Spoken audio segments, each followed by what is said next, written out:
Welcome to the Elk Talk Podcast with Randy Newberg and Corey Jacobson. Presented by the Rocky Mountain Elk Foundation.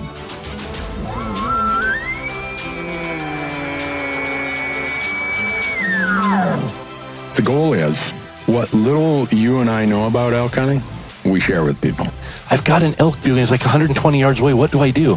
First off, the thought would never cross my mind when an elk's being 120 yards away to call anybody on a cell phone. All elk? All the time? Only elk? Only elk. Well, it's us having conversations, so we usually go down some rabbit holes, but If you hunt with Corey Jacobson, you will find the landscape is full of rabbit holes. We're just going to make this up as we go. and you look at it like, oh, that's a target-rich environment. But if you're trying to single one out, a solo target there is much easier to go into than a big group. We record everything, so there's no BS and no lying, no faking it with us. Did we hit the record I thought I forgot to hit the record button. If you want to know something about elk hunting, this probably isn't the podcast to listen to. Should we give them a list of all the other podcasts where they might learn something?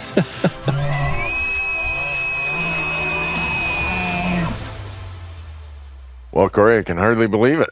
It's 2 podcasts in a row that we're face to face. Doing it in person, yeah, it's a different conversation. It Is really it? is. Yeah, Oh, it's because okay. when we do it remote, you get that lag sometimes, and it almost Right. ruins the conversation. Like it's just you have to plan for it. That I want to say something, but I can't jump in right here. I have to wait until there's a pause, and then it's almost an awkward pause. And Yeah. Well, the audience will, I guess, rate it. Maybe they'll email us and say, you guys should stick with remote. When you guys are together, this is just, I can't deal with this. it's just hard though because we only have 7 listeners now, and they all email us with the same thing. So they're all going to say the same thing probably here. Yeah.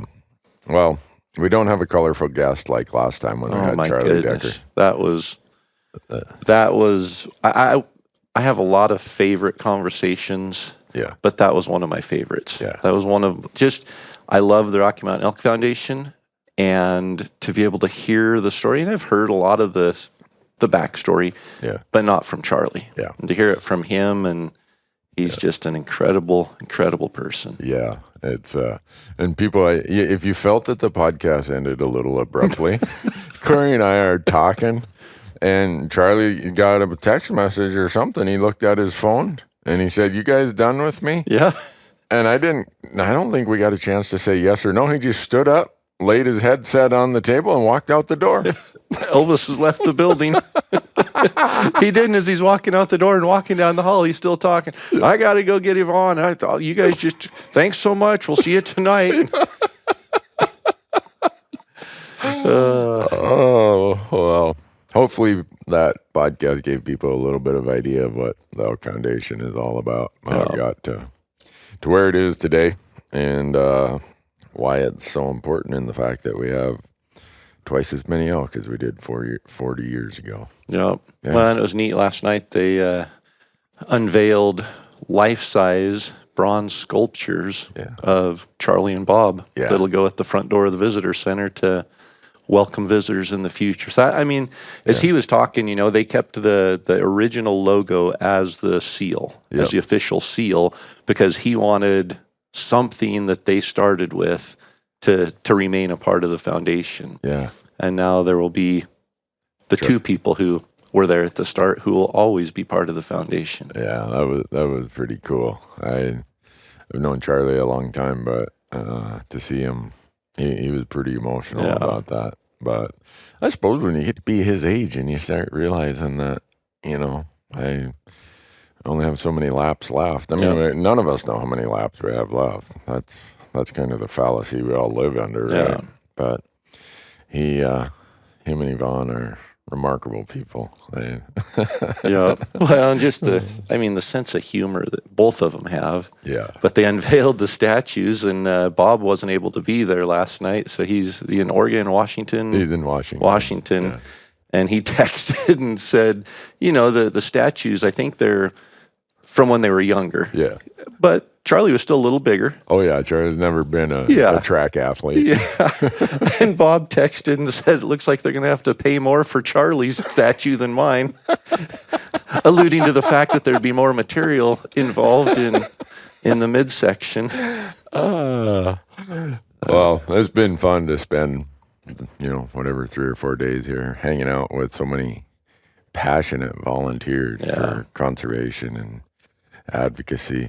They just, every one of them are doing so much for elk, and so many of them live in states where they live in North Carolina or Maine or New York. Yeah. It's like, and they are just all into it. And they were here for the 40th anniversary celebration because they believe in it. And yeah, I met so many people last night from, like you said, North Carolina, New York, places where you don't think about elk, and most of them don't have elk. Right. But they have big banquets, and they raise big money for the Elk Foundation. Yeah. Yeah, that was just, so for me, it's a reminder of how you never know where or how there's going to be the connection to somebody to their connection to wild places and wild things. Yeah. And I think it's inherent in a lot of people where it's just like, man, this is so cool. What do I do to make sure it prospers? Yep. And so that's always a ton of fun. And I get to do a lot of events with these guys, and, they invite you and I to go there, and I don't know, we stand around and tell stories. Exactly. We're like the Walmart greeter or something. And, but it's always fun. It's always refreshing. It's a break from the, I don't know, should we say a break from hunting? That sounds terrible. No, I think it's the foundation of what we do. Yeah. I think not only a break, it's a chance to remember why we do and how fortunate we are to be able to do what we do. Yeah. Yeah. You draw any tags yet? Not yet. Oh. No. I've got Idaho. Yeah. Yeah. Over the counter. Well, the draws are open now in Idaho. The deadline's June 5th, so yeah, we can Do you apply for a controlled hunt down there? I do. Yeah. I swing for the fences. Oh, so you don't want to tell anyone where it is then? No, there's a lot of good hunts in Idaho. All right. I'll give up on that. Corey's like Fort Knox. No. If you try to get much out of Corey, you're like taking on a glacier with nothing more than a toothbrush or something. There's just some, there's some hunts. When I draw a tag in Colorado after 18 years, I'm okay letting people know what unit it is. It's, I don't know. And some people get upset, like, well, I have 16 points and now you caused it to go up to 20 on it. In my experience, it hasn't changed the draw odds with hunts like that. I think people kind of know this is where I'm heading. And, but in a place like Idaho or Wyoming, where I'm not swinging for the fence necessarily. There's maybe a hidden gem here and there, and I'm a little more tight-lipped. Well, I was gonna do moose again in Idaho, which was April 30th, but by the time I front all the money, I pay that transaction fee, which is 3% of the credit card fee, buy the non-resident license, and it's like a $300 raffle ticket. Well, I was gonna say, man, that's almost as much as what Wyoming charges you for an elk tag. I think next week we find out in Wyoming. Should, yeah. It'll be interesting to see how many people bailed on the special odds, the special draw. We were just talking about that I was down in Nevada for the shed hunt opener last week, and talking to a resident down there about, the cost of the Wyoming tag. Yeah. And he said, when our fishing game finds out that people are willing to pay $2,000 for a general tag in Wyoming, what do you think they're going to do in Nevada? Right. Where they only have, 24 non-resident elk tags in the whole state? Right. And they're charging $1,200. They can double their income really easily. They aren't going to scare too many people. Yeah, they'll find 24 people who will pay $2,000 for a tag. And that's just, we're seeing it all over. I think that fish and game agencies are testing the waters a little bit in a lot of ways. Non-resident allocation, non-resident prices, what are the residents willing to pick up if non-residents go away?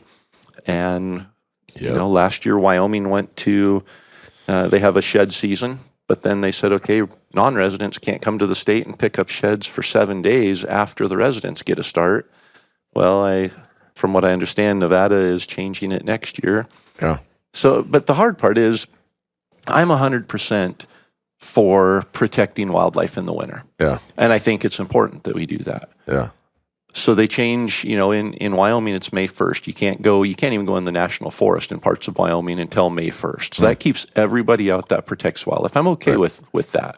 And then they say, okay, non-residents can't go in until May 7th or May 8th, whatever it is. And I can understand. I mean, it's painful because I love Wyoming. Yeah. But I can understand. Those are the residents' resources, and they should have first dibs. As hard as it is to say that, it's okay. Yeah. Nevada, 6 years ago, implemented a shed season. Can't pick up sheds until May 1st. And I've been, I think, 4 times now since they implemented the season, and all I've found are ATV tracks all over the side of the mountain and boot tracks all over when I get there on May 1st. So people are out, just abusing the season. Yeah. There's no antlers hardly left to find by May 1st. Yeah. Well, a lot of it with Wyoming now not letting non-residents in on May 1st, a lot of those people are going to go to Nevada, which we did see an increase this year. Yeah. But to remedy that, the Nevada Department of Wildlife by county is allowing the counties to decide whether they want to let non-residents keep coming at the same time or let residents go first. Right. And the way I understand it is next year, in some places, residents are going to be allowed to start shed hunting on April 1st, non-residents on May 1st. And that completely goes against the whole reason for having a shed season, which is protecting the wildlife until they're able to get up to the high country and have feed. Yeah. So now we're going to let residents go on April 1st, and it's like, okay, why is there a season? This is strictly crowd control. It's not to protect the wildlife. Yeah. Huh. And to add to that, Eastern Idaho this year had a shed season. Eastern Idaho. So they east of Idaho Falls. Yeah, they had certain units, areas that were close to shed hunting. These areas are still 100% open to snowmobiling, to bird watching, to coyote hunting, walking, going out and setting off explosives, whatever you want to do. But you can't pick up an antler that's laying on the ground. Wow. I mean, antler hunting before there's seasons is spread out. There's people that have favorite places to go. They go in there. Yeah, there's a little impact to wildlife, but not near the same as somebody ripping on a snowmobile up the side of the mountain and trying to high mark on a hillside while there's elk wintering right there. Yeah. And to make matters worse, in one area that I saw video from this year, there were 16, 17 trucks at this trailhead all out there racing up the mountain to get the sheds. All these elk have been left undisturbed all winter, and now there are literally hundreds of cow elk being chased back and forth all over the mountain a month before they're ready to have their babies, tongues hanging out. I mean, the videos I saw, these cow elk were too tired to even run up the hill. They're just standing there with their heads down, tongues hanging out from 20, 25 people gritting back and forth on the hillside and racing for the antlers. So the seasons, I think, do more damage to the wildlife than when there wasn't a season. Huh. Yeah, that's an interesting evolution in the last 8 or 10 years that we've had to implement shed antler seasons in the West. Because right now they have seasons in Utah, Idaho, Wyoming, Nevada. Montana on certain WMAs. Right. Yeah, we've always had in Montana our WMAs open May 15th. But you hear the stories, and I can't verify them, but I have no doubt that those places get poached at night. When, it just, when you see 200 great big bull elk on a winter range. And you go in there and there's no antlers. Yeah, the temptation is just more than some can bear, I think. And and there's a guy last year that got busted behind Jackson on the refuge there with over 1,000 pounds of elk antlers that he had stashed. 1,000 pounds of elk antlers. Wow. Yeah. And he planned on going on a big vacation when he sold his antlers. Yeah. Well, and that's, people have said, we should make it illegal to sell antlers. And we tried prohibition. Yeah. People still, it's going to make the value go up. Yeah. And I don't do it for the money. I mean, that's the money just gives me more gas money to go next time. But if I couldn't sell the antlers, if I gave them away, whatever it was, I would still go. Yeah. I'm out there, but that's the motivator for me to be out there in the spring. Yeah. And it just gives me something to do and a reason to look at the 4,000 foot elevation climb and be like, I'm going to climb that mountain today. Otherwise, I'd be able to look at it and be like, I'll just keep walking on the flat trail here. Yeah, I don't know if there's an antler in the world big enough to get me to climb even 400 feet elevation. But I don't know. I'm just a weird duck that way. You are. So many people I know in Bozeman are just fanatic about it. They get all excited. It's like, oh yeah, they're going to start dropping. Yep. And I don't know what have it a is. problem with that. I like the fact that, a lot of the people I know who are serious about it, they do emphasize trying to be cognizant and accommodating to what impacts it has on the wintering wildlife. Yeah. Because most of the guys who are doing it are like, last thing we want to do is disturb them and create fewer elk. Totally. And and that's just, if you go into an area and a bull hasn't dropped yet, you don't want to bump him. Like when we go in, we're staying across the canyon with spotting scope or whatever, watching him. And when he drops, there's still other bulls in there. So we want to go pick up the antlers that have dropped, but we don't want to push the other bulls out. So it's not like we're going in there we're hunters. Yeah. We're approaching it like a hunt. But you get 15 people at a trailhead and the shotgun goes off at 6 o'clock and it says, there's antlers on that hill. I'm going to go find them. People aren't worried about what the wildlife are doing. They're worried about what the guy that's right next to him on the trail is doing, and they're trying to beat him in there. Yeah. And you see it. I mean, Wyoming, on some of those feedlots, there will be literally thousands of elk hanging out on the hillsides right above that. And you get a horde of 300 people running up the hill trying to beat each other to find the first antler. Yeah. Those elk panic and they run. And they're running through the backside on the north faces through 4 feet of snow. And you're seeing elk with their tongues hanging out. And you realize in 4 weeks from now, these cows are going to start dropping calves. Right. And they are at the most critical part of the pregnancy of having to find resources. I mean, that's why it's so important that they're on these areas where feed's coming up and they're able to get the nutrients that they need to be able to finish off that calf and bring it to birth. Yeah. And now here they are getting run, and we talk about the impact that wolves have on cows in the winter of just running them until they abort the calf because they don't have the energy to be able to birth the calf. And I mean, when we do something like that, it's not a whole lot different. Well, I wonder where its eventual conclusion goes to if people just can't consider wildlife and the golden goose is the herd. Yep. That's where these antlers that's where they come from. If people can't see that and temper their ways, but well, I think I know where it's. Yeah, I mean, there will be a ban. Really, and then it'll be, the same thing as always. The honest people will be hurt by it. The people who care about wildlife, people who obey the laws, are going to have to sit out and listen to stories of the people who don't care, who go and.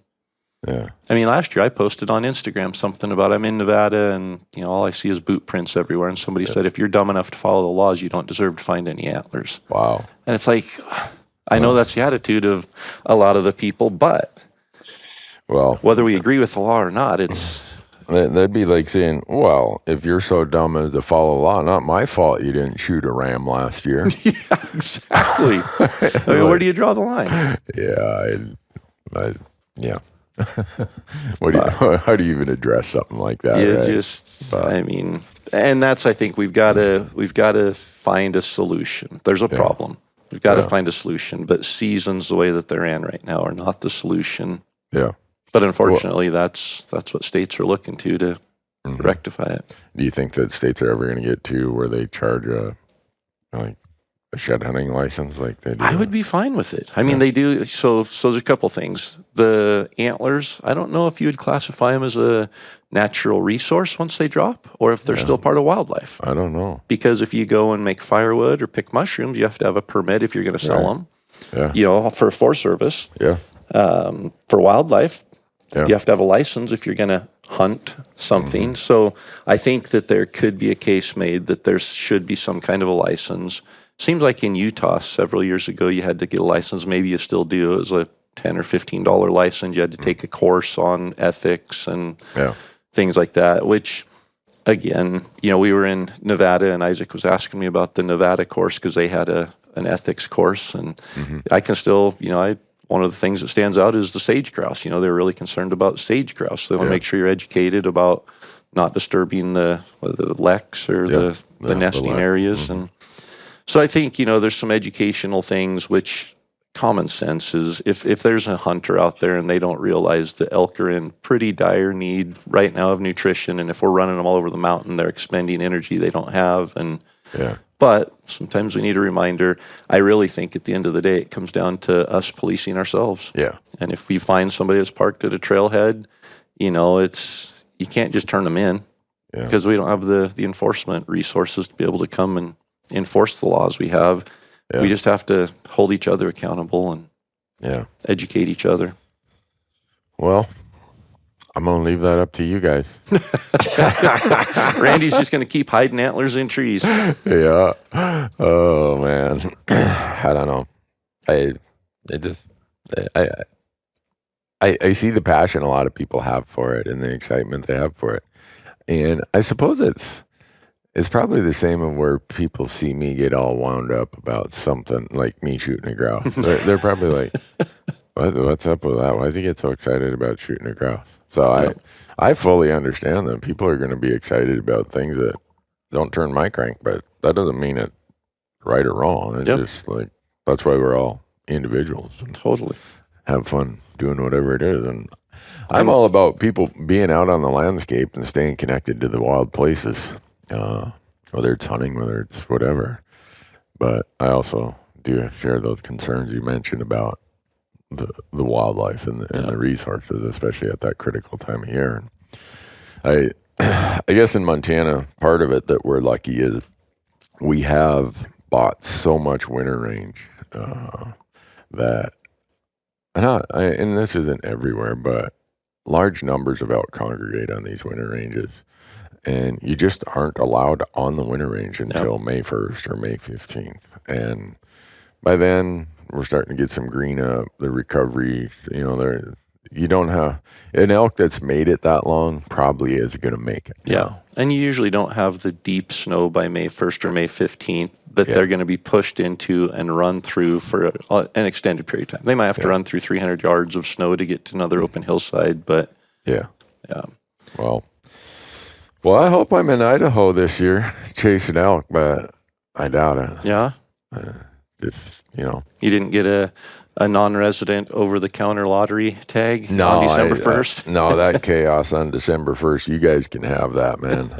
I don't need an elk tag that bad. That's another interesting thing about how whenever people, what do they call it? FOMO, fear of missing out or whatever. Back when you guys had the same number of tags in Idaho, but you didn't have so many in this region, so many in that region, and you could go buy a tag in October, July, whatever. And so I think it's this human dimension thing. There's part of that. I think it even started selling out before they went to the restricted quantities by unit. Oh, okay. But it didn't sell out on December 1st, did it? No. In fact, the first year, it sold out like in August, and the next year it sold out in like May, and then it was January, and then, it ratcheted up to within a couple hours of opening. But I think we're seeing, opportunity in other states dwindle, be reduced. And so that's congesting some people. They're like, well, Idaho's the last chance. I guess I'll buy a tag there. And you saw that, it was August the first year. So that was the last resort. I couldn't get a tag anywhere else. I'll go buy one in Idaho. And then the next year, draws are pretty much done by May. So May is when they sold out, because anybody who didn't draw in, whatever comes out last, Colorado or one of those states, it's like, hey, I didn't draw here, I'm going to go buy over the counter in Idaho. And then the next year, it was January, so it kept going. people are like, I'm not going to wait this long. And pretty soon they're selling out faster and faster. Yeah. I think then what the mechanism has become now is people try to get an Idaho tag, and it's their safety net. Yep. And if they end up somewhere else, they'll return it. Yeah. So I think you guys need to get rid of the return tag for non-residents. If you want to return a tag, we'll let you return the tag, but you got to pay a second tag for the return fee. That would cause people to think twice. Well, yeah. Wait, huh? Yeah. No, I get it. It is what it is, but I'm blessed to live in a state where I get my over-the-counter elk tag. So I did it for a few years, and I kept getting such a long number in the back of the line. And then last year, I looked, and I was in the 2000s. I couldn't believe it.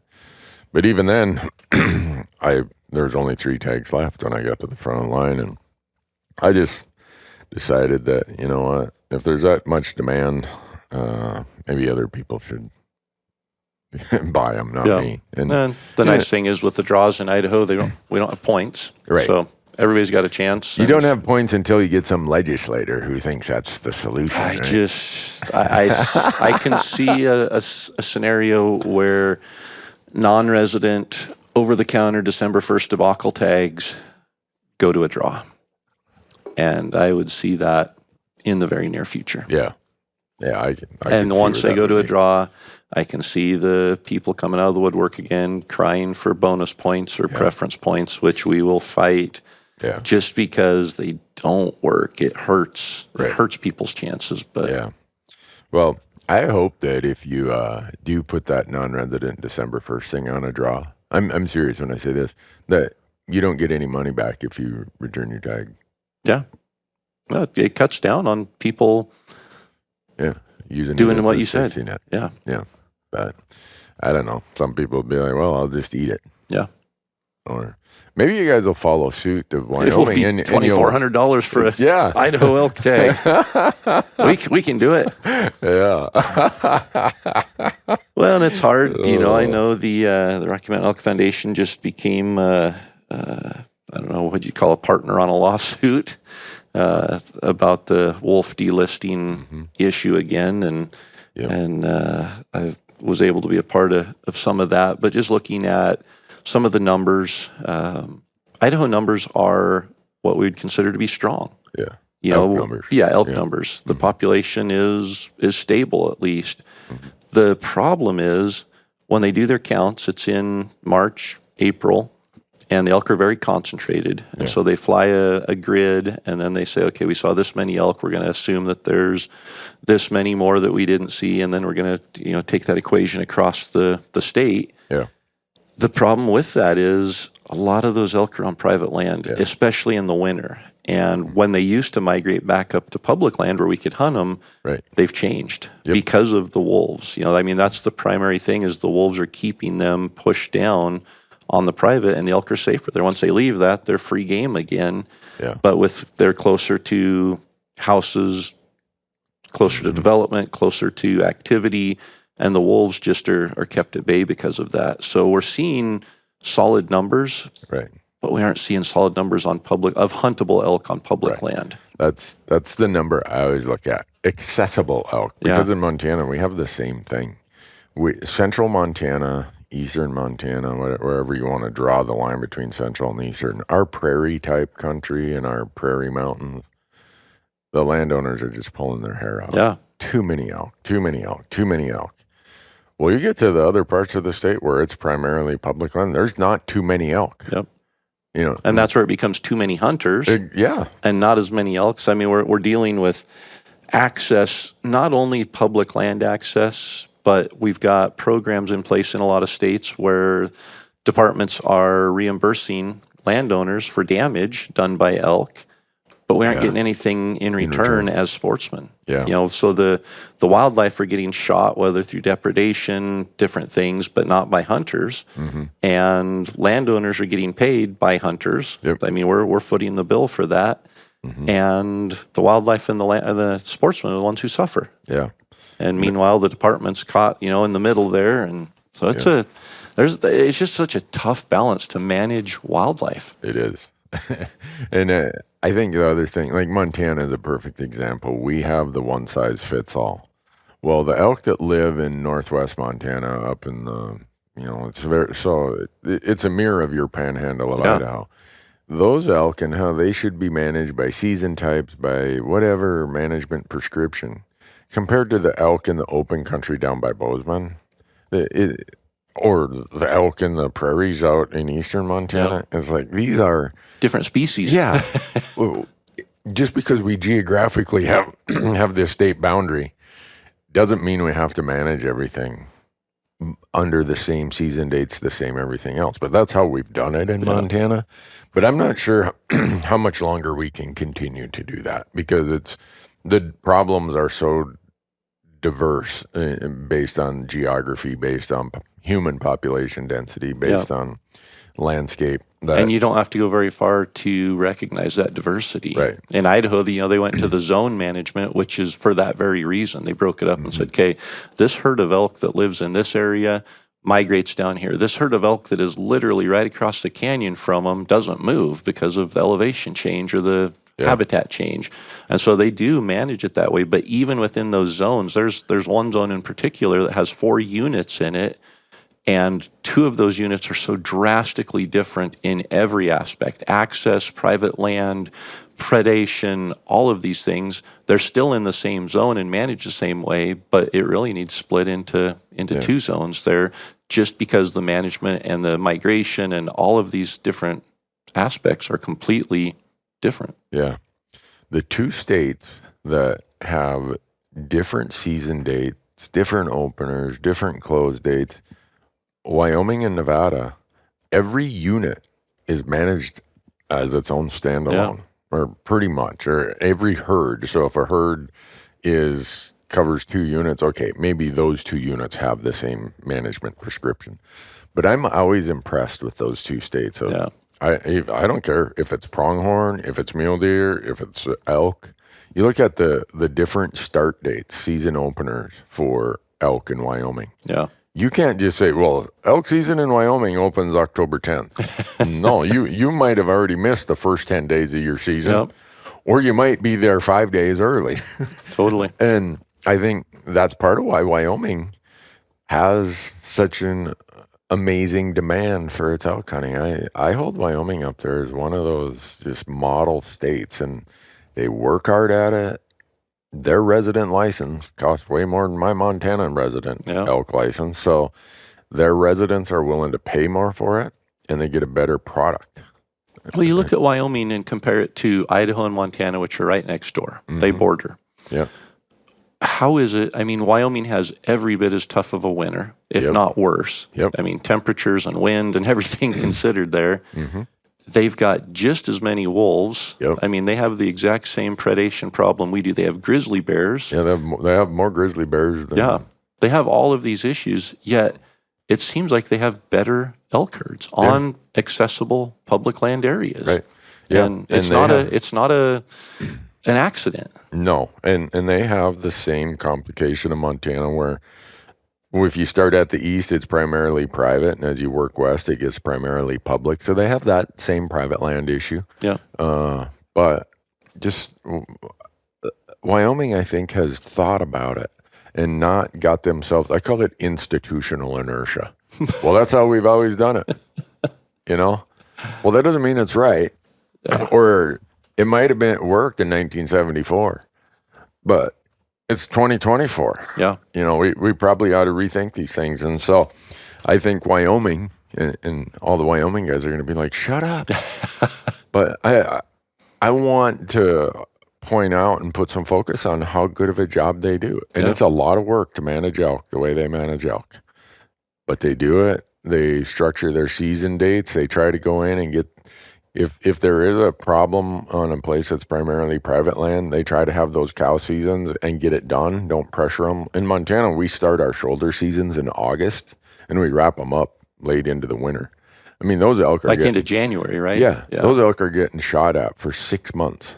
You think they don't figure out which of these properties allows no hunting, Yep. and then they go hang out there. And then they become a nuisance to that property. Yeah. Yeah. Or that guy might like having them there, but as quick as the shooting stops, they go over to his neighbors who they're just trying to scratch out a living raising cattle. And now they got to feed all these elk again because once the shooting started, they all ran over to Joe Billionaire's ranch and hung out there. And no one, so it's a complicated thing. But Wyoming, I think, no state is perfect, but there's a lot to be learned from Wyoming and how they do it. And well, and you talk about different season dates in Wyoming.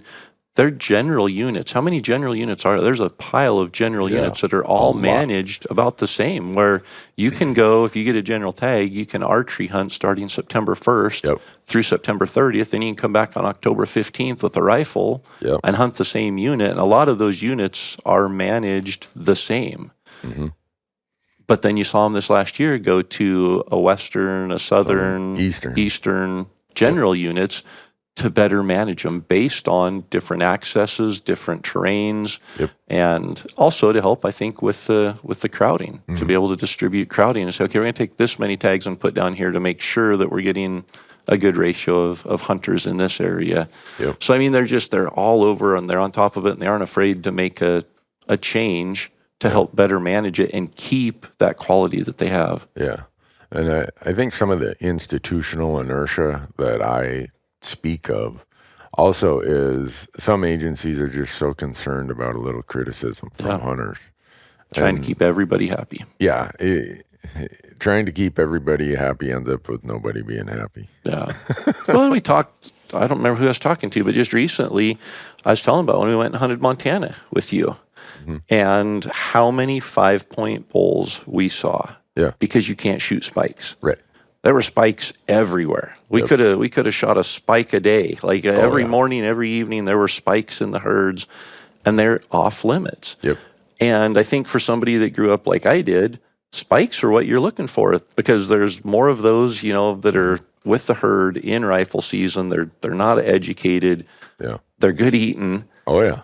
And for somebody from a general hunting background in a state like Idaho to be told, you've been shooting spikes for the last 3 generations, and now you can't shoot a spike this year, they would be up in arms. A Fish and Game would be burned to the ground probably from a community comment standpoint because they're taking away that opportunity to shoot spikes. We can't look ahead even 1 year sometimes as hunters and realize if I don't shoot any spikes this year, there's going to be 5-point bulls running around. That many 5-point bulls are going to be in the woods next year. Exactly. They're going to be a little smarter. Yep. They've survived a year longer. They're going to be a little harder to hunt, but there's going to be more opportunity. But we aren't willing to give up that 1 year. If we came out and said, Idaho is shutting off spike hunting for 1 year, there would be anarchy. I mean, it would be just, I couldn't even imagine the people that would throw a fit and say, this is my right. I've been doing it forever. You can't do this. Yeah. And I really think game agencies they're trapped by that. Yeah. They're afraid to make that adjustment knowing the backlash that would come. Yeah. Well, we had that. We went through that in Montana. Yeah. And they didn't do the whole state at one time. They did groups of units. And it's only a 1-year blip. Yeah. And some people say, well, what do you mean only 1 year?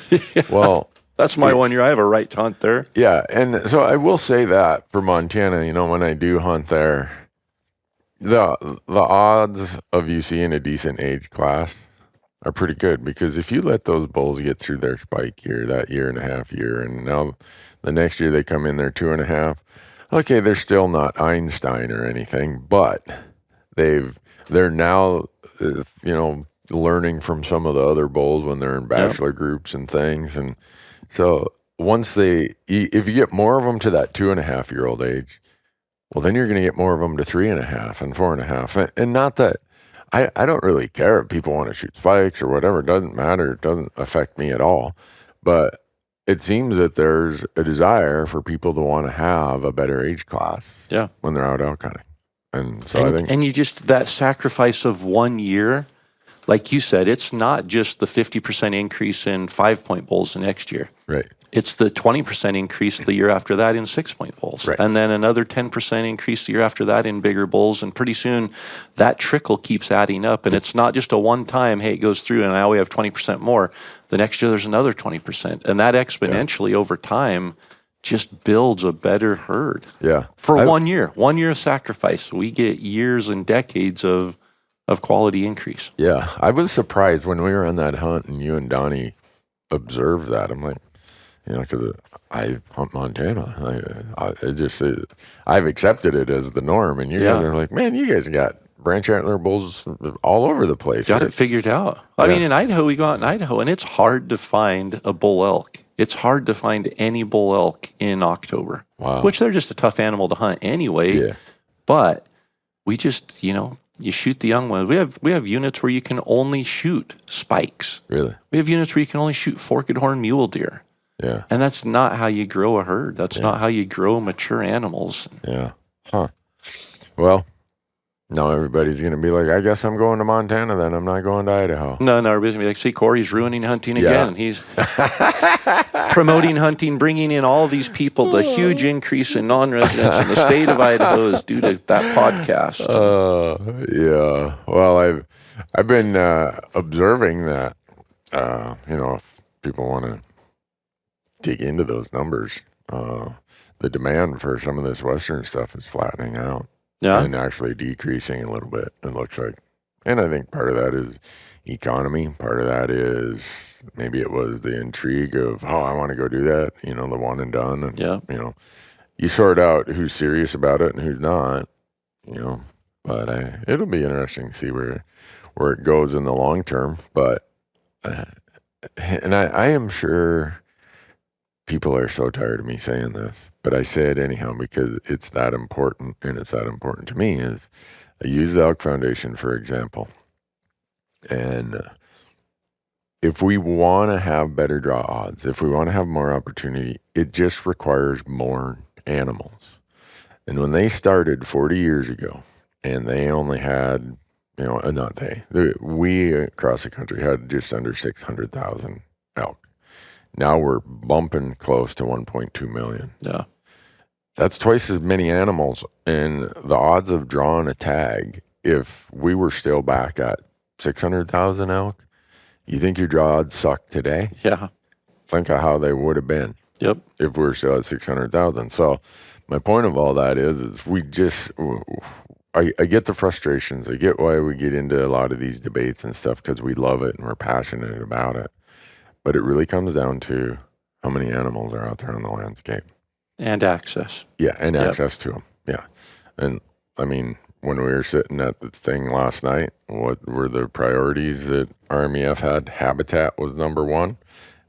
Access, advocacy. Yep. That and science. And science and research. Yeah. And it was amazing to talk to people last night. I talked to one couple from North Dakota. Mm-hmm.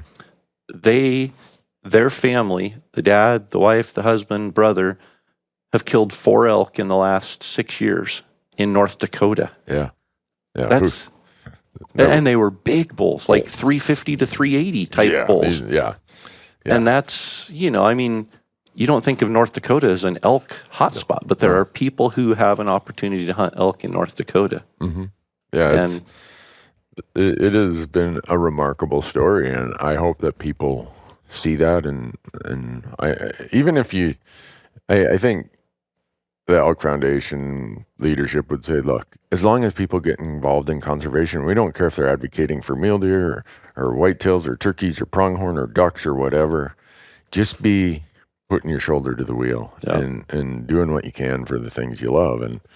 And I think the reason I like to promote the Elk Foundation's story about it is because it is that successful model. It has worked in the face of a growing population. I did the research and went back to 1990. United States had 258 million people. Now we got 338 million people. Wow. That's 80 million more people. You think that doesn't put pressure on the landscape? On all aspects of the resources. Yeah. And the Rocky Mountain states where most of these elk live, the population has increased 80% over that period of time, and it's not slowing down. And they aren't moving to the city. They're moving to corridors. They're moving to winter grounds. They're encroaching on wildlife habitat. Yeah, in that presentation yesterday with RMEF, I did see how they talked about this trend of people wanting to flee the cities. Yeah. And what that's doing to migration corridors, to winter range, to summer range. Well, and I've seen it firsthand, not from development, but from wildfire and from predator.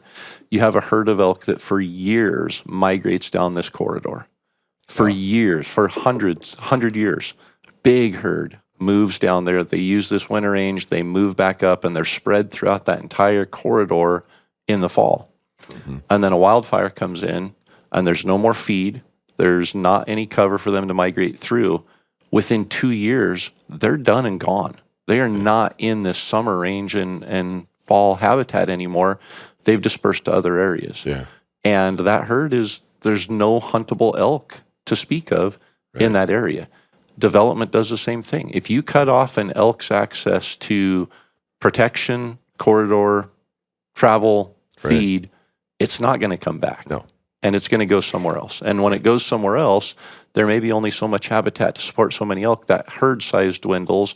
You don't have elk in this area anymore. And now maybe they are at a higher likelihood of ending up on private land or inaccessible hunting areas. Yeah. And it only takes one subdivision going. It only takes one wildfire coming through. It only takes one unmanaged pack of wolves to completely change or decimate a herd of elk. Yeah. And when you have that going on in multiple locations throughout a unit or throughout a state, it can change really quickly.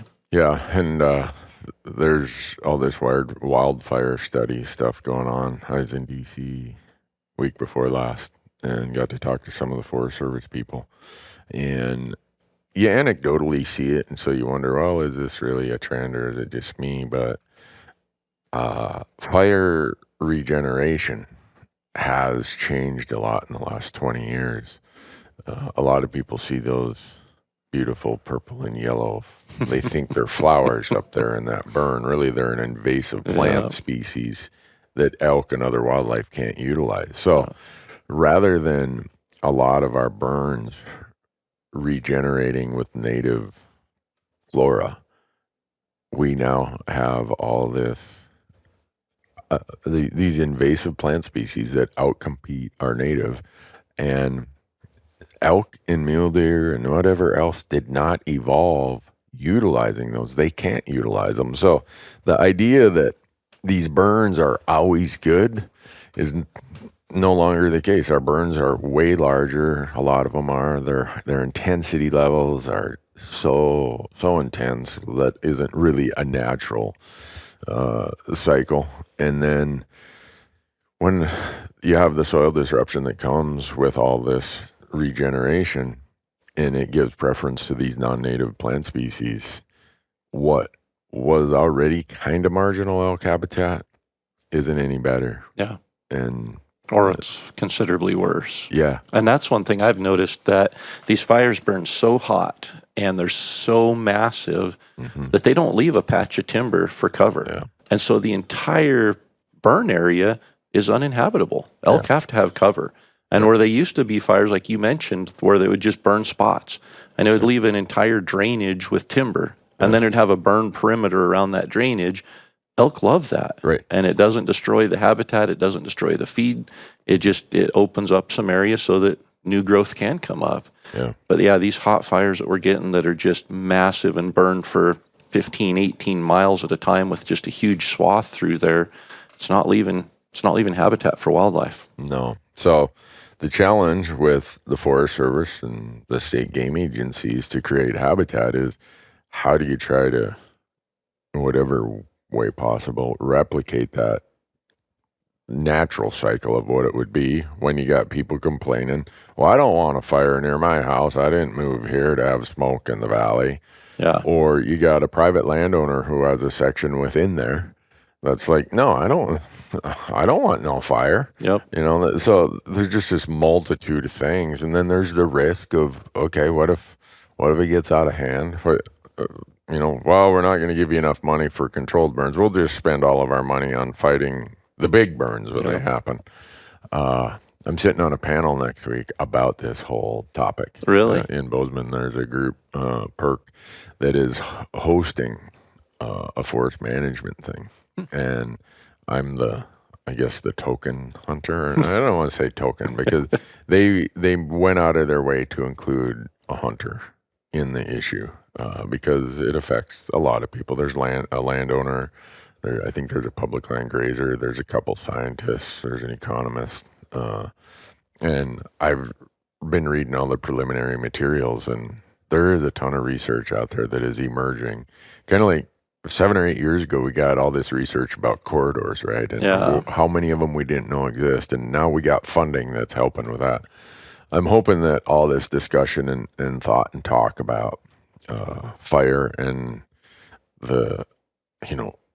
it's natural. Yeah. Well, it is natural, and it needs to be a natural process. But a lot of people kind of use that as their defense of why they don't want controlled burns. Yeah.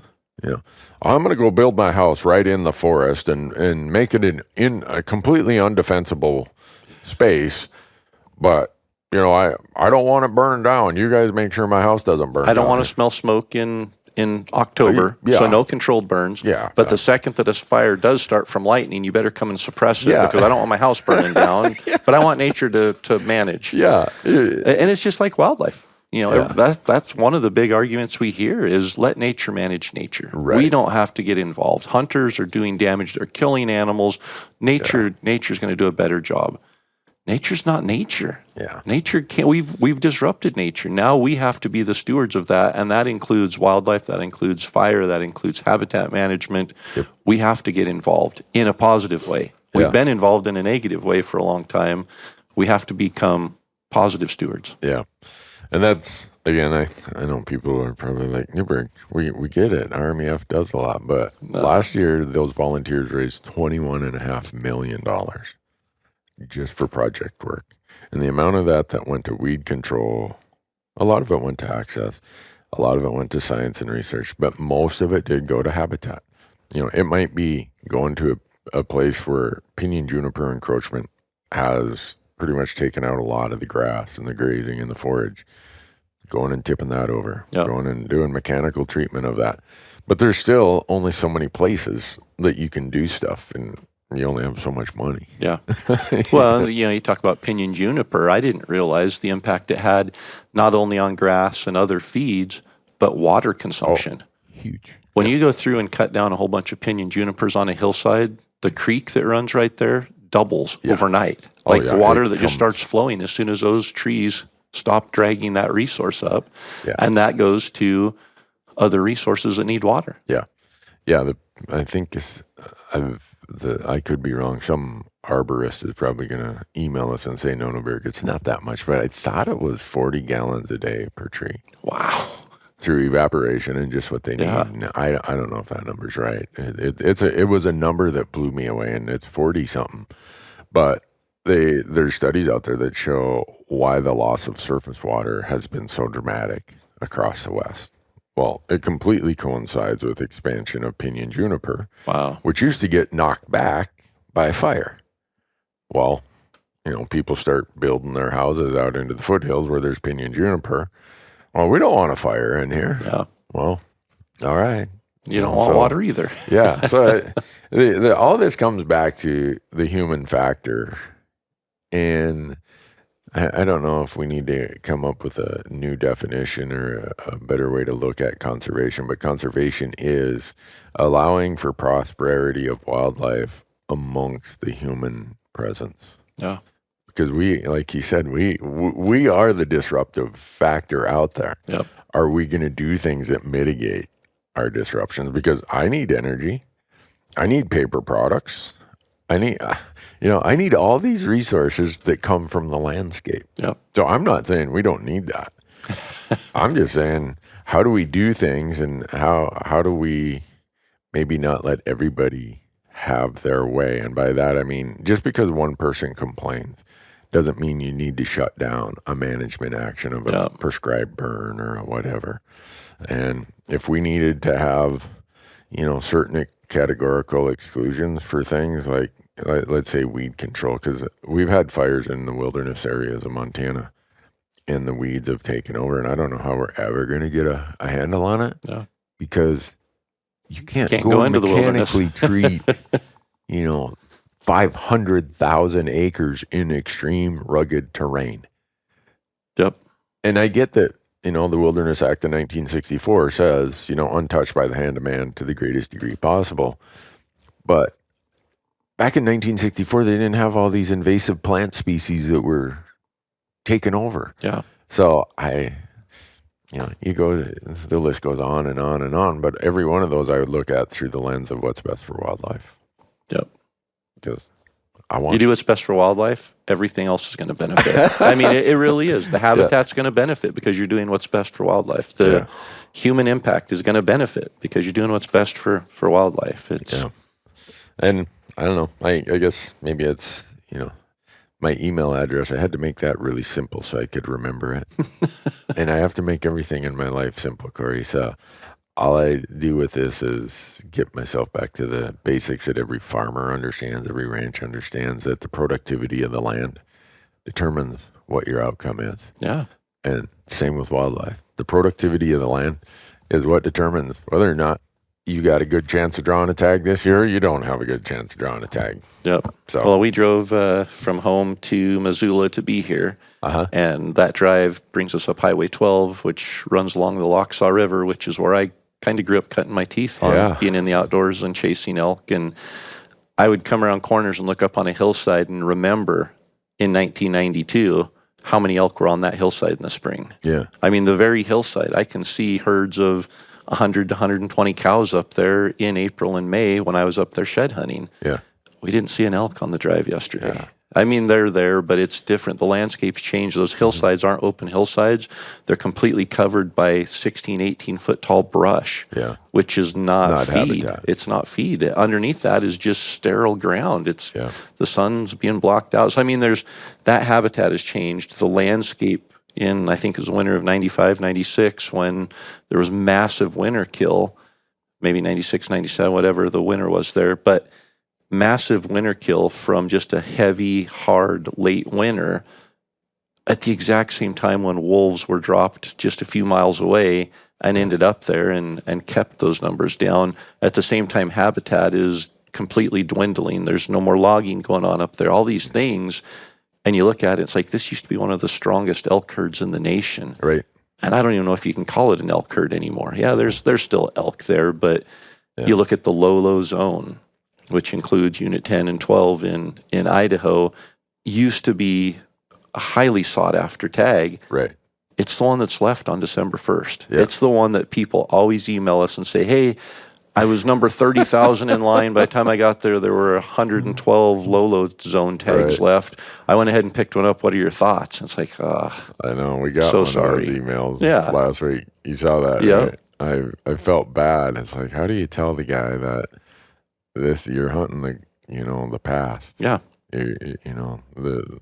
This landscape, and the same for Northwest Montana. Yeah. Same exact thing. Kind of that whole band that extends there. It used to be one of the hotbeds of elk in Montana, and now it's just mostly due to habitat issues. Yep. Lack of productivity of the landscape.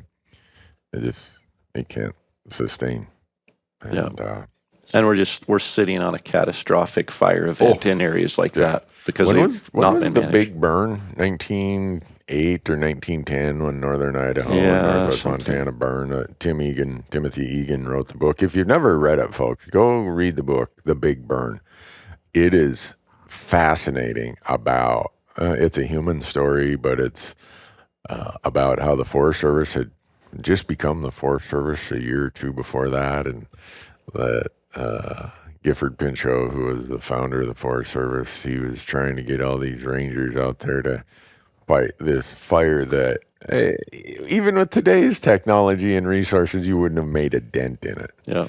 But a lot of people write about how that altered the landscape to the benefit of wildlife and created some of those peaks in wildlife that we saw with mule deer in the 50s and 60s, allowed for elk numbers to come back the way they did in the 80s, 90s, and 2000s, but now it's reached that climax phase or post-climax phase. And yeah, if we ever get another, I mean, you think about how many houses and cities and little towns and rural subdivisions are in that landscape now.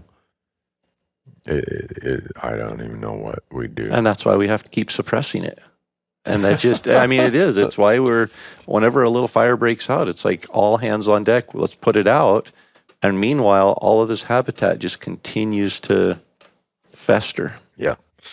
Yeah. It's one of those things, everyone knows it's coming. Yeah. You talk to any forest manager, you talk to any fire specialist, they're like, it's coming. It's coming. Yep. And you look at Colorado.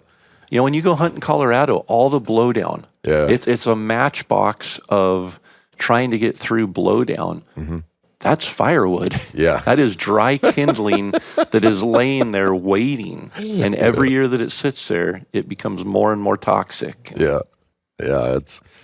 It's those kind of things that we're just, I don't know how you get a larger society to understand those complications. And maybe I'm joking myself and kidding myself that if you aren't out there in the landscape to see it and experience it, that you're going to see it through that lens. Yeah. And so that's why it's important that hunters speak up and do it and be a voice for it. Well, last night at the banquet we were at, or what was it, a banquet meeting? Well, they auctioned off 3 things. So they did. You can't have an elk event without an auction. Yeah. So. But they recognized the U.S. Forest Service and their involvement from the beginning as a partner. Mm-hmm. And she was a deputy chief. Yeah, Angela. Angela, yeah. And she said something, I think she said, if we want to go fast, go alone. If we want to go far, go together. Yeah. And I mean, we have to work together on these things, and not only as hunters, but recognizing this is a resource that other people rely on and use too. Yeah. So we have to find a way to work together. But with that being said, there's going to be people whose feelings get hurt. Oh yeah. Even when we work together, you know, just because we disagree on something doesn't mean that now we have to fight against them. Right. We have to find a way to do what's best, not for me today, but what's best for the future and for that habitat and the wildlife. And yeah, those were interesting numbers. What they said, like 3,700 habitat projects RMEF and the Forest Service has done together. Yeah, the millions of acres that it's covered. It's like, whoa. Yep, that's an awful lot of habitat. And that's something that I've been a huge supporter of RMEF and a member for a long time. I didn't realize, I knew that there were projects being done, but I didn't realize how valuable of a partnership that was, not only to the RMEF, but to the Forest Service. Yeah. Yeah. One of the cool things when I was in DC last week, 2 weeks ago, some of the senior leadership of the Forest Service. So a lot of people think, the chief who gets appointed by the new administration is the woman or man running it. No. They get wiped out every 4 years, every 8 years. Yeah. Your deputy chiefs and assistant secretaries, those are the people who've been there for 30 years. So I got to talk to a lot of those on the Forest Service side, and the number of them who hunt was impressive. Really? Yeah.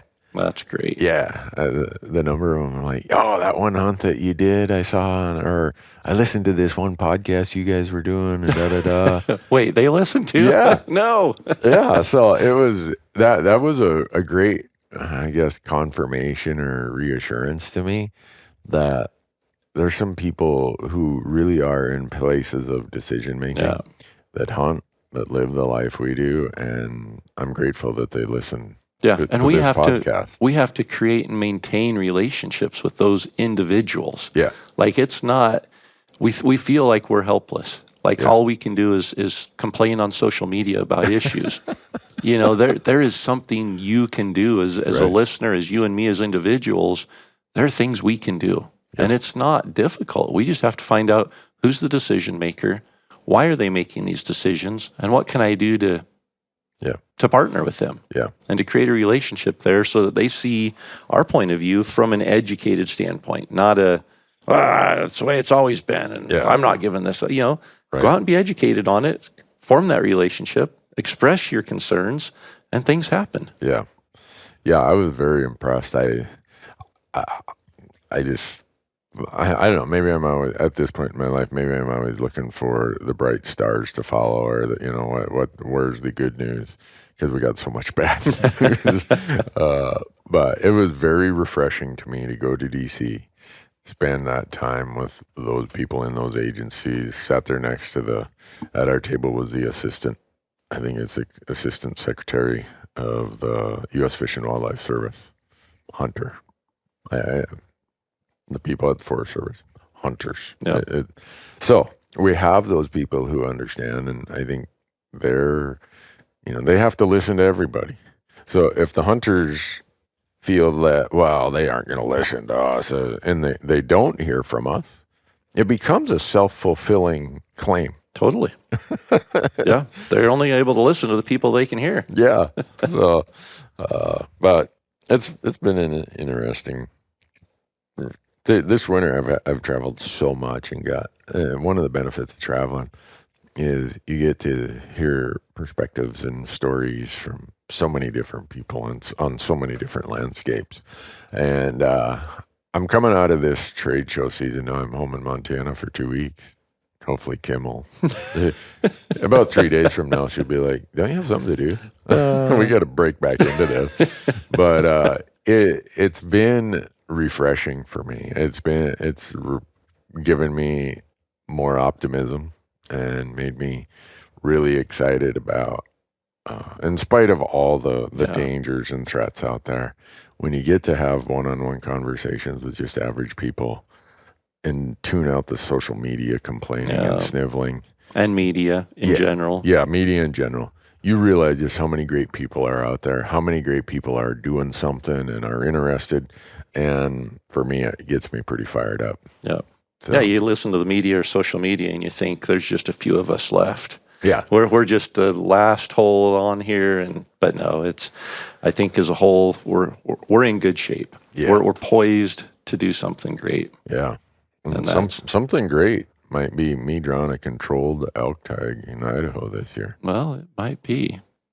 Might be? Come on, Corey. You got to have some connection. The nice thing is, I have no connections. And that's the beauty of Idaho. There's no points. You have every bit of a chance as anybody else does to draw that tag. So. Yeah. Well, you mentioned your wife. Yeah. I got to spend 30 minutes on a bus being shuttled over to the event last night, sitting next to your wife. I know, and I'm going to pay for it because I got to ride home with her for 3 hours here in a little bit. Yep. And last night she's like, that Corey is such a nice guy. He talked to me for a half hour. He invited me to come on the podcast. There was motivation for me being nice.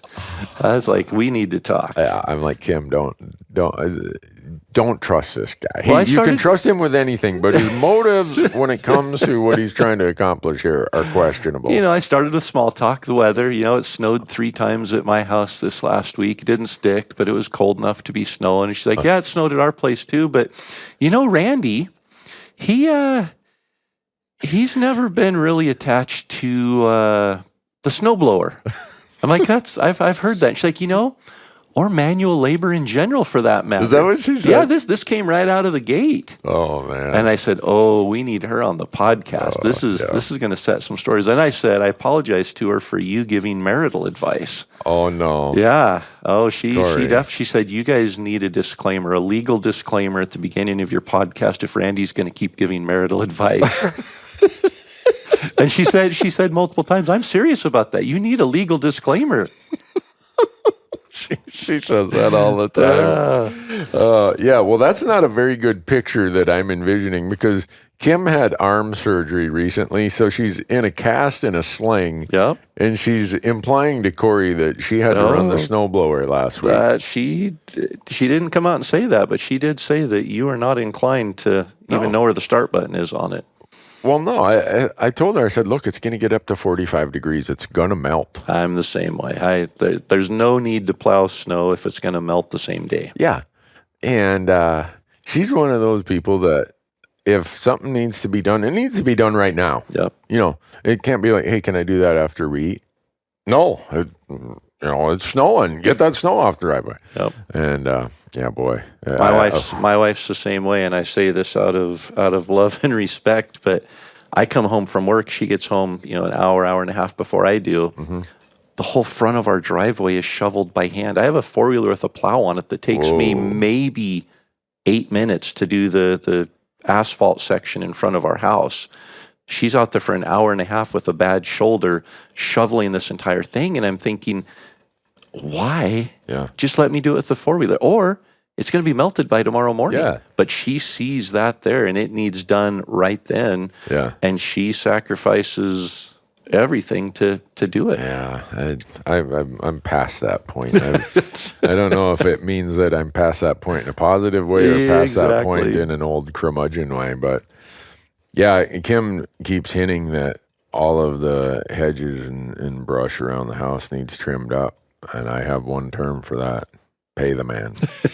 I fish. I don't do that stuff. I didn't work all those extra years at the CPA firm so that I had to spend my days off not fishing or hunting and trimming hedges. Probably cut my finger off or something. It just I'll buzz through there and hit a hornet's nest or something. If you want to get me in a bad mood, have me do lawn work. I'm usually a pretty upbeat guy, but splitting and cutting firewood, doing lawn work, if you want to see me go off the deep end. Man. Yeah. Maybe we need to arrange something and then get you on a podcast right after just to get some true color. We would destroy, our audience would just tune out from that point thereafter. It may be less educational and more entertainment at that point. So what else did Kim rat me out on? Well, Or did you were trying to pry it out of her? I was, but she's good at keeping secrets, as we found out last night. Yeah. And I know you would never say anything, and you would never bring it up. But there was a pretty special reason that a lot of us were in town last night. Yeah. And, unknown to me. Unknown to a lot of us. But I'm glad I was there. The Rocky Mountain Elk Foundation gives an award every year. Yeah. It's their highest honor that they give out, and it's the Wallace Pate Conservation of the Year Award. Yeah, something. And Wallace Pate Award of something or other. Yeah, well, let me. I actually pulled it up here. In 1993, the RMEF board established the Wallace Fennel Pate Wildlife Conservation Award, the organization's highest conservation honor presented for contributions of lasting significance for the benefit of elk and elk country. And as they pulled that up there on the screen, they were talking about it, and they listed it since 1993, everybody who had been on there. And there were people like, the big hitters. Yeah. Is that Aaron? Yeah. Charlie and Bob. Bob. Jim Zumbo. Torstensen. Bob Torstensen. Wallace Pate. People who have done. Jack Ward Thomas. Yeah, Jack Ward Thomas. So as I'm looking at that list, I thought Randy Newberg should be on that list. That is a crime. When they read contributions of lasting significance for the benefit of elk and elk country, one of the things that always impresses me is your knowledge of the history and your remembering of the facts and the people, the individuals who have been contributed to that. And just the sharing of that knowledge has increased my desire to do more. Yeah. And with the platforms that you have, you could easily be out there trying to gain more followers and get more money from YouTube. And your purpose is, as shown last night, you do a hunt giveaway every year. Yeah. And the Rocky Mountain Elk Foundation has kept stats on that. Yeah. And through that, through that specifically and exclusively, they've gained 12,000 new members and over $1 million of revenue generated from those memberships. Yeah. Not to mention, they did a survey and found that 39% of all people in ages 35 to 50, I think, that have joined the RMEF in the last 10 years have done so specifically because of Randy Newberg. Yeah. So when I saw your name wasn't on that list, I thought, that's a crime. And about 30 seconds later, your name was added to that list. So that is, I know you would never say the reason you do that is not to be recognized or get an award, and I know that, but that's a huge, huge thing, and I didn't want to let this podcast go without acknowledging that and congratulating you and saying thank you. I appreciate it, Corey. You probably saw my response last night. I didn't know.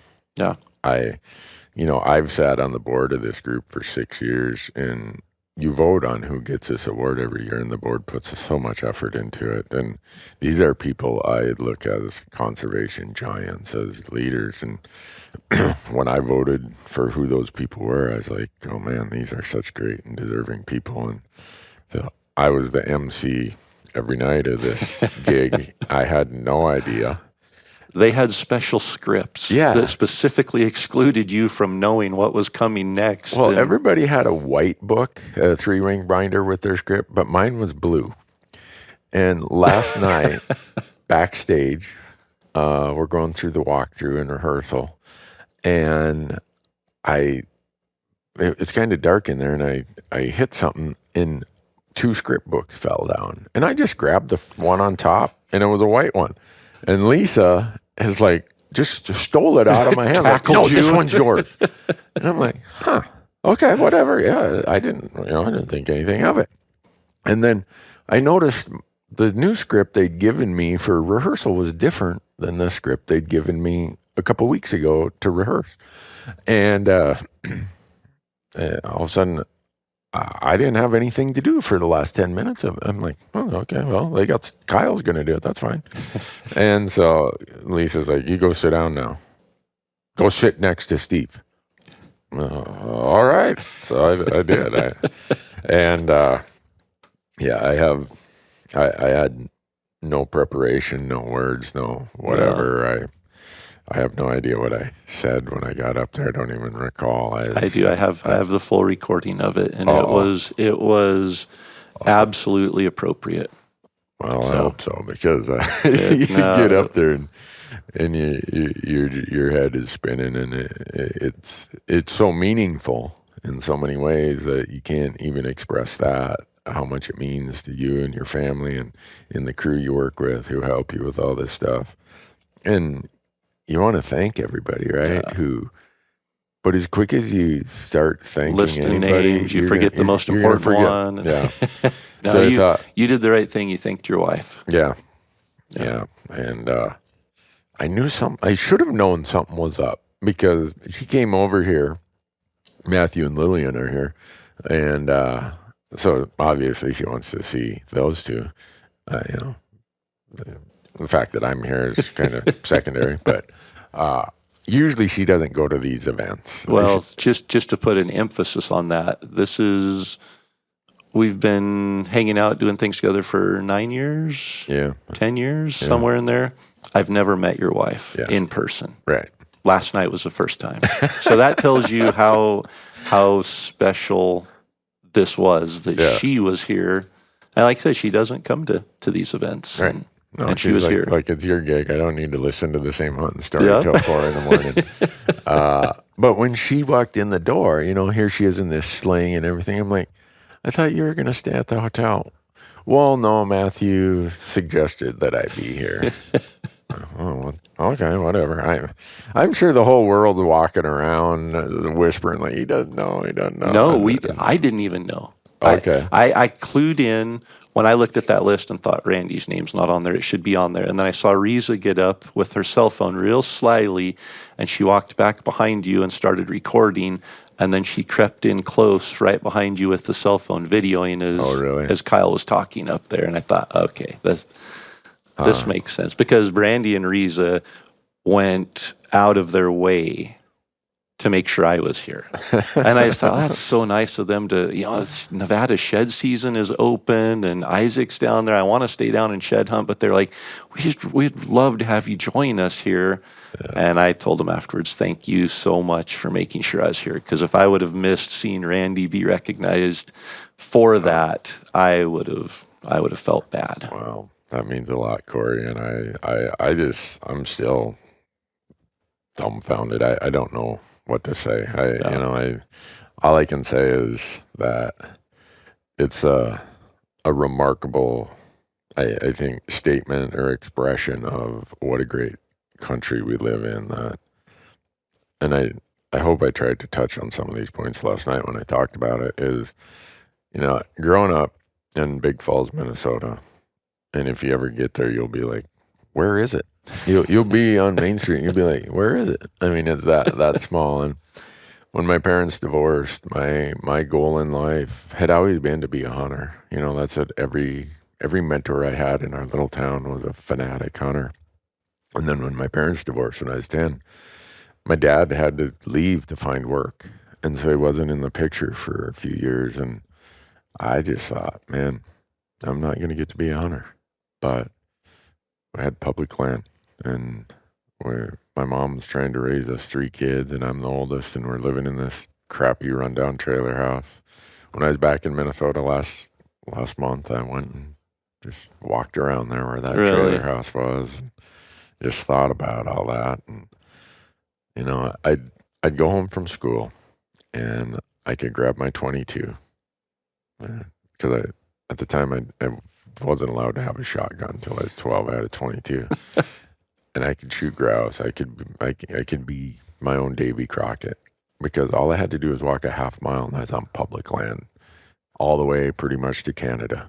I could stay on public land if I had the energy to walk the 30 miles to Canada. But that's how I got to hunt. And if, when your mom's working, trying to raise 3 kids like that, if hunting would have cost money, I wouldn't have got to go. I wouldn't have got to do it. And so when I left there, you kind of come to the realization about, wow, if it wasn't for that public land, I wouldn't, this thing that's so meaningful in my life, hunting, I wouldn't have got to do that. And so that's kind of where this whole path starts, of me wanting to advocate for that next generation and that next generation. Because the other thing that happened at that point in time is, I'll use Paul Reese as an example. He was my 6th grade teacher. He was my 5th and 6th grade teacher, and that's when my parents were getting divorced, and Paul has since passed. But he made sure I got to go to hunter education. He made sure so many things I got that, he and Owen Gordon, who taught it, and so many people in the community, they made sure, like Cotton Lundstrom, I remember, would drive me out. He'd see me walking out to this place where I always loved to hunt grouse out by the airport. And it's a 2-mile walk. Here's this 11, 12-year-old kid. I'm going, man. I'm going grouse hunting. I don't care. I don't have a vehicle. I don't have a bicycle. I don't have anyone take me. I'm going. And I still remember how many times Cotton Lundstrom gave me a ride in his old International, a Jeep looking thing. And so I could sit there and recount hundreds of people who went out of their way to make sure I got to hunt. And there were people, when I think about it now, as kind of a student of the history of it, how many people who were long since dead by the time I got to hunt, who had done things, made hard decisions, stuck their neck out for the institutions we have that fund wildlife management, that allow for hunting, that created access, that I feel like I've been handed so much that if I don't try to give back and do some of the same, I'm really being a jerk. And so that's really what drives me. And what a country. I can't imagine any other country where some snotty-nosed 10-year-old kid could dream of being a hunter and then get to live the life I've got to live, and have been blessed with the platforms that you and I have to try spread that message about conservation and the future of hunting. And if I never get another elk tag in my life, I'd be bummed. Yeah.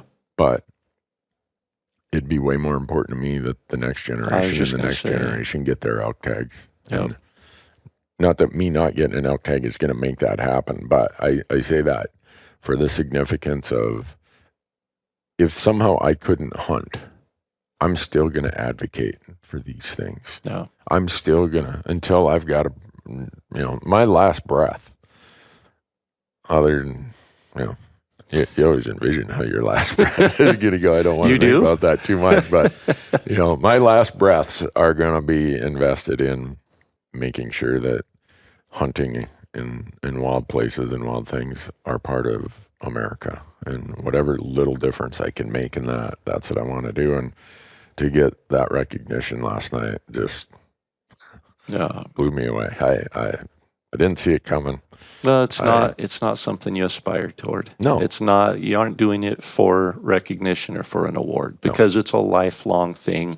The award just simply says you've accomplished much, but you don't accomplish much to get that award. You do it for other reasons. And that's, as you're talking, as a 10-year-old going through what you went through with your parents' divorce and everything, hunting was an outlet. Yeah, hunting was an escape. Yeah. And it's still that for most of us. Yep. It's an escape from whatever. We might not be going through rough things like that, but we're all going through something, and hunting gets us out of it for a minute, for a day, for a week, whatever it is. Hunting is an opportunity to escape. It's not about going out and killing something. Yeah. It's not about going out and filling a tag. It's about being in wild places and doing wild things. Yeah. And it's important. We have to have that. There's a 10-year-old out there right now going through what you went through. There's a 12-year-old that's, struggling to find friends. There's all these people that hunting for them gives them purpose and meaning and helps them get away from something that's just it's just going to last for a month, for 3 months, for a year, whatever it is. It's not going to be forever, but hunting gets them through it and it makes them better, and it helps them see the bigger picture, and to have public land to be able to escape on as a youth, as an adult, as a parent, as a spouse. We need this. Yeah. And funny you say that, and that you met Kim yesterday for the first time, because I never quite understood where the seeds of hunting and being in the wild came. Are you born with that? Her and I you drive down the road, you get into some pretty philosophical conversations out of boredom or something. But one day she's like, well, you dummy, it's so obvious why you're so comforted and so at peace out in the woods. I'm like, oh, really? Why? Because she's like, because in the time your world fell apart, where everything that you'd been told up to that point of here's how life works, and the nuclear family of mom and dad and the stay at home and all this, it disappeared. And where did you go for sanity? The only stable place. Yeah, the place where things made sense. Yeah. Guess what? Down here, the fox is going to eat the rabbit. That osprey's looking for a fish. Everything, it was logical. It didn't have these, because when you're 10 or 12, like I was, I still remember I went through a phase of distrust of what everybody's motive was, because when your world falls apart like that, and especially in 1974, divorce was not very common. Yeah. It was a stigma to be the only kid in your class from a divorced household, and but now that I think about it, and for Kim to recognize it like immediately, it's like, oh yeah, yeah, you're right. Being out in a place where there is these fundamental, non-changing truths to things, I find comfort in that, and I can just sit on a hillside now and don't even have to be hunting. And it's just like my blood pressure's down. The world is this beautiful, peaceful place. I forget about all the human things, all the other stuff. And so, we live in a country where that can happen. And maybe it could happen in some other country. I don't know, but I get up every day and give my prayer of thanks and gratefulness for being born in America, first of all, and all the amazing people, friends like you that I've had that have been there for encouragement and support and counsel. Sometimes you're not the smartest guy around, and you need good friends to say, hey, Randy, iceberg dead ahead. But I can't even, I wish I knew words to explain how blessed and fortunate I feel for all the things that every experience I went through that at the time maybe wasn't what you wanted, but they built some life skill or some view of the world that I've been able to see it as, you know what, that's probably a blessing. Yeah. You know, and so. Well, and I think it's easy, and we talk a lot about the negative, you know, public land is dwindling, tag opportunities are dwindling, you know, there's things that we talk about that are maybe more pessimistic. Mm-hmm. But when you step back and look at it, we have to be optimistic. Right. There's so much to be optimistic about. And just as you were talking about that, I thought we all have different reasons that pulled us into the outdoors. That we all find the same refuge there, though. And I can just imagine a 10-year-old boy that's going through that, has a lot on his mind with a .22 rifle, walking down a gravel road, looking for that gate to access public land, and a local guy that probably more on purpose than on accident happened to be driving by about the time that you're walking up that road and gives you a ride. Yeah. And I thought, how many of us are in a position right now that we need to be looking out for that 10-year-old boy? Yeah. We need to be finding him and making sure he has that opportunity and that access and that ride to the public land so that he can make it through whatever he's going through. Whether it's a 12-year-old boy, whether it's a 17-year-old boy, whether it's a 29-year-old dad, whoever it is, right. You know, there's more that we can do to advocate and to make available those opportunities for others. Yeah, because my story is not unique in America. No, unfortunately. But it's uniquely American. It's a story that doesn't happen in a lot of other places. And so, yeah, I have a soft spot for all those people, and you know, I'm sure Paul Reese, Wendy, and Loretta probably don't listen to this podcast, but about 10 or 12 years ago, I wrote Paul a letter, just like, you know, you made a difference. And so I started writing letters to a lot of my teachers. Yeah. Because they did. And that was one of the beauties of growing up in a small town. It was a small school. They all were watching out for you. And I'm really glad I wrote Paul that letter and told him how many things he did and how much I appreciated it. And the next time I saw him, he was just in tears talking about it. And he passed, I think, 6 or 7 years ago. And, you know, like a lot of people, you know, whether you're a teacher or first responder or whatever, you're like, oh, that's just my job. You know, maybe it is just your job, but know that you're making a difference in somebody's life. And I can't even tell you how many fingerprints are on my life, a number of people. And so that gives me an awful lot of motivation to get up every day and say, all right, how do I be like Paul Reese? How do I be like John Thompson? How do I be like Rhonda Murray? How do I be like whoever, my uncle or neighbor, whoever it was? How do I be like that person? And, you know, hopefully I try. Yep. We're all going to have our stumbles along the way, but last night was a pretty special night. I'm glad you guys were here, and I'm sure you're all laughing now, saying, "What a joker, man! He had no idea." You had no idea, and that's what made it great. Yeah. Was you don't aspire to that, you don't expect that, and so when it happens, it makes it that much more special. And it was fun. Yep, I appreciate you being here, and appreciate all the people who listen to us and let us sit here and ramble, tell stories that I don't know. As my buddy Jerry Pritchard says, you know, Newberg, the fact that anyone listens to you or watches anything you produce shows you how far a line of BS can get you in America.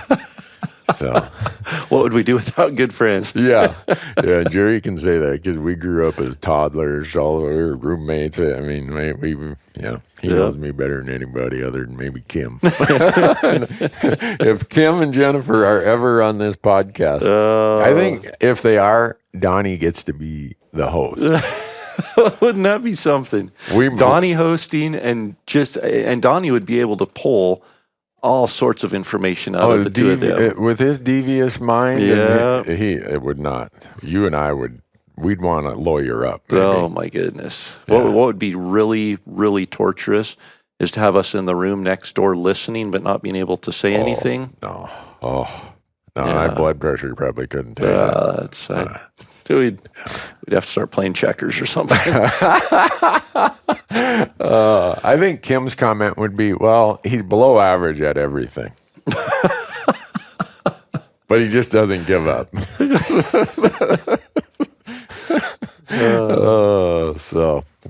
we could ever get him on, I think it'd be our most listened to podcast. Oh man, let's not give Donnie any ideas. No.